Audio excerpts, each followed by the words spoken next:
Mbote na babone na nganyo son Nzambe alola apambola bino. Na ko répondre batu oyo balobaka ke ne juge point.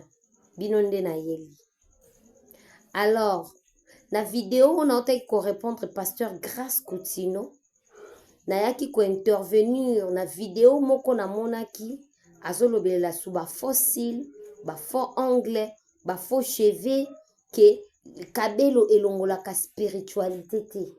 C'est faux. Mutu nyonso atiaka kabelo a prisonnier spirituel.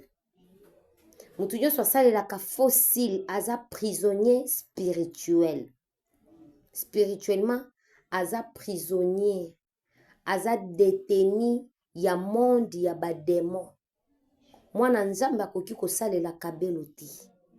Mwana Nzambe akoki ko ajouter ba faux anglais te ni fossile. Mwana Nzambe fo azala naturel. Okoki ko corriger Nzambe te. Alors na ko répondre juste bato balobaka ne juge point.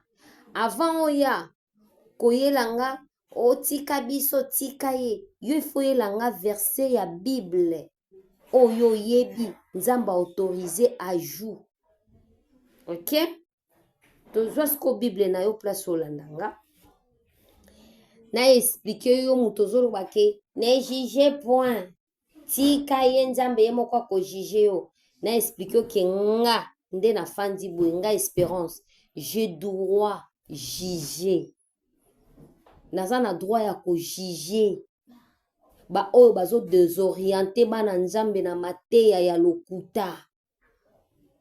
Eza na ndeko moko akomelinga lobi bongo ba version na bango ba mona rango te ba mona kango. Ba mona kango me ba beta rango kara. Ba fini kaka vérité faut ba tombo la mensonge pour na ko exciter bana Nzambe ko orienter bango vers enfer.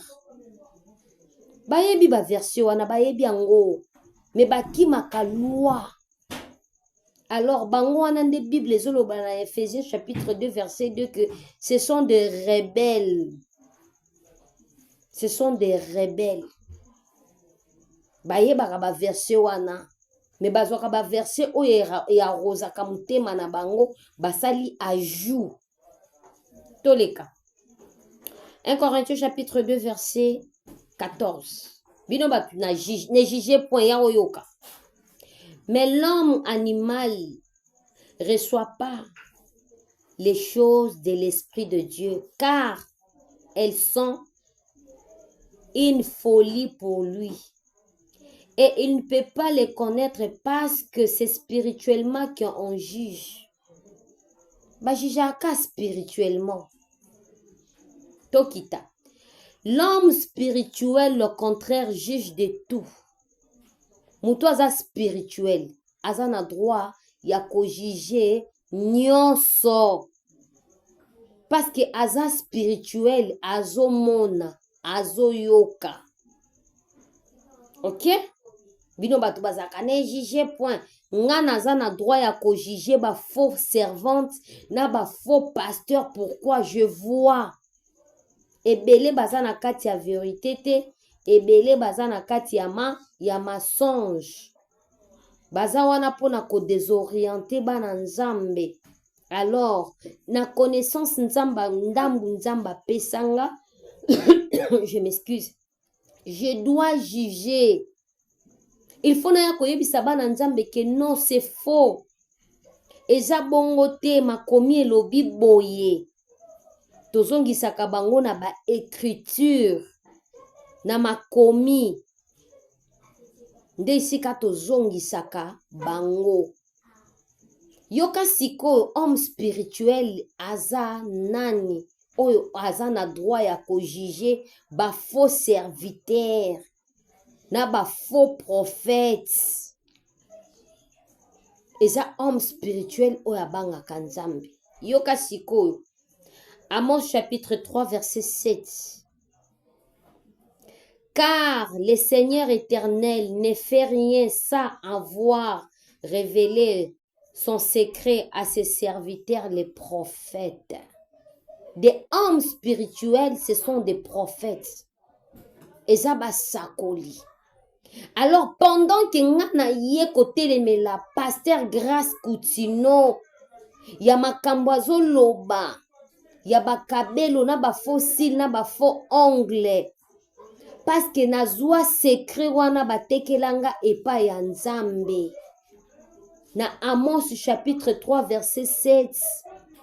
Nzamba sala ke lo côté sans pourtant qu'on révélait secret na ye na banani na basakoli. Na kamosakoli. Na monaka. Naza na connaissance ya biloko wana. Pantalon. Mwana Nzambe akoki kolata pantalon te. Servante de Dieu okoki kotelema na chair na pantalon te. Jamais. Okoki kolata pantalon te. Okoki koteya na collant te. 1 Timothée chapitre 2 9 ezolobela biso habillement moko décente. Habillement moko ya malamu. Mais basali ya Nzambe nyonso ya basi o basala kabongo ce sont de rebelles.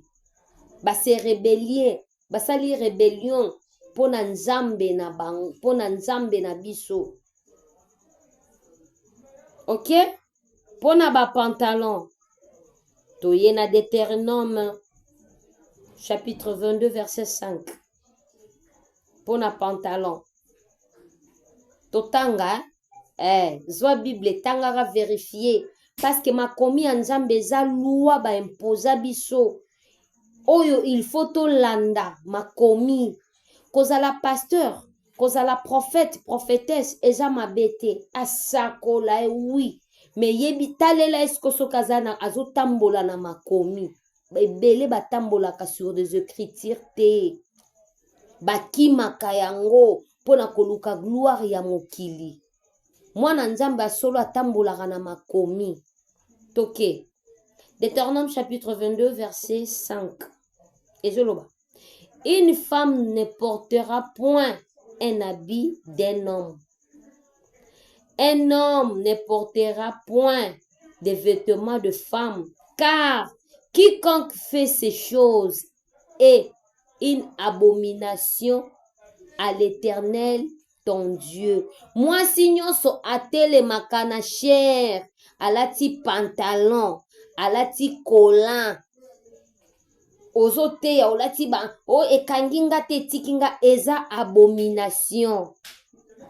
Epa ya Nzambe o to salelaka. Deutéronome chapitre 22 verset 5. Elobi bongo. Alors bango bayebaka balua nyonso oyo, mais bakima kango. Bakoki kokotisa bana Nzambe na vérité te. Il faut tracer les bino chemin en enfer. Une servante de Dieu akoki kolata sexité. Akoki kotia ba ajouter pour te dire qu'il faut na à la propre. Lelo moi si poise à la propre, il faut ça la manzaka, il faut tia ma papou ya masala soso na misu, il faut tia kabelo. Moi aussi j'étais dans ça. Nga na bandaki kolata biloko wana nyonso ona olobelela lelo. Maintenant problème eza nini? Na yoki so ya tempête. J'ai écouté le son de la tempête de Dieu. C'est pour cela j'ai accepté et j'ai assumé de me dépouiller. Ya konorer maître nangana tikala naturel lolenge akelanga. Eza son ya tempête. Moi, je mettais tout. Moi, je mettais de lentilles, nabando tia manzaka, nabando tia basuki wana nyonso, des talons, des collants, nazo tia ba mayaka. Mais pourquoi aujourd'hui je le mets plus? Parce que je livrais mon corps comme un sacrifice, comme offrande, d'assumer, d'honorer mon maître qui est Jésus-Christ comme Seigneur et Sauveur, Nanzoto Nanga, et accepter Jésus-Christ comme Seigneur et Sauveur. Je me suis dépouillée de tout ça. Alors dépouillez-vous. Mutunio soit sale la rabilo kwana. Azad détenu spirituel. Que Dieu vous bénisse. Abonnez-vous. À suivre.